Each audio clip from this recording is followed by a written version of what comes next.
മണ്ണിൽ നിന്ന് വരുന്ന കീടങ്ങളെ കൂടെ നശിപ്പിക്കണം, എന്നാൽ മാത്രമേ ഇതൊക്കെ വളരത്തുള്ളൂ. അതിനായിട്ട് നമ്മൾ എടുക്കുന്നതാണ് സ്യൂഡോമോണസ്. ഈ പച്ചമുളകൊക്കെ പെട്ടെന്ന് വാട്ടരോഗവും വരും, പിന്നെ മുരടിപ്പും ഉണ്ടാകും.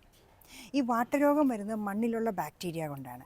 അതിന് വേണ്ടിയിട്ട് ഞാൻ സാധാരണ ഇട്ട് കൊടുക്കുന്നത് നമ്മുടെ സ്യൂഡോമോണസാണ്. എനിക്ക് കുറച്ച് മുളകുണ്ട് ഇവിടെ.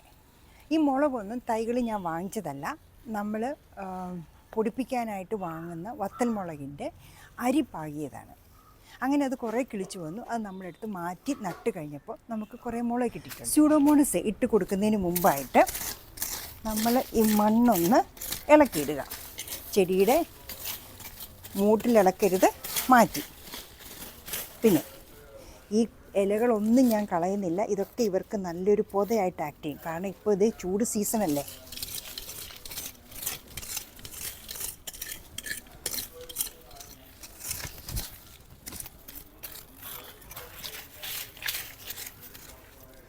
അതിനുശേഷം നമ്മുടെ സ്യൂഡോമോണസ് എടുത്ത് ഈ ചുറ്റിന് മാത്രം ഇട്ട് കൊടുക്കുക.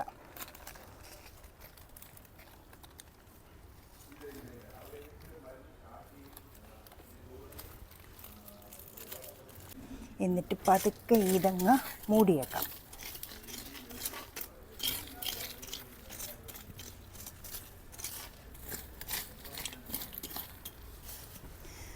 ഇനി വെള്ളം കൂടെ ഒഴിച്ച് കഴിയുമ്പോൾ എന്ത് പറ്റും? ഇതെല്ലാം മണ്ണിലോട്ടാകും. അപ്പോൾ ഇവരുടെ വേരുകൾ ഈ സ്യൂഡോമോണസ് വലിച്ചെടുത്തുകൊള്ളുകയും ചെയ്യും. ഇന്നത്തെ ശ്രദ്ധ മുഴുവനും നമ്മുടെ മുളകുകളിലായിരുന്നു. ഓരോ ദിവസം ഞാൻ ഓരോരുത്തരെയാണ് വളമിടുന്നതും മരുന്നൊഴിക്കുന്നതും ഒക്കെ. സെക്ഷൻ വൈസാണ്. വെള്ളം പിന്നെ ഡെയിലി നമ്മൾ ഒഴിക്കണമല്ലോ.